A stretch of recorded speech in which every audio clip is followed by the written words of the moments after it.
আচ্ছা বলেন, এই পর্যন্ত টেনশন করে কার কি উদ্ধার হয়ে গেছে? কিছু হয় নাই, প্রেসার বাড়া ছাড়া কোনো লাভ, রাতের ঘুমটা নষ্ট হওয়া ছাড়া কোনো লাভ, হয় নাই। মেজাজ গরম হওয়া ছাড়া কোনো লাভ, কাউকে কঠিন কথা বলা ছাড়া কোনো লাভ, যেগুলোতে লাভই হয় না করে লাভ কি?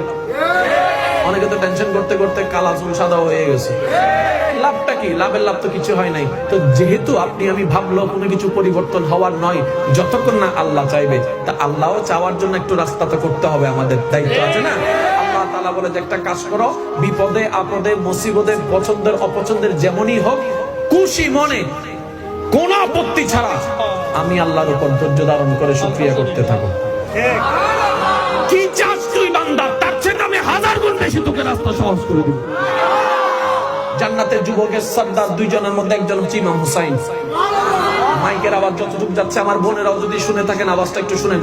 জান্নাতের যুবকের সর্দার ইমাম হুসাইন, এমনে তেমনে বানায় নাই তো।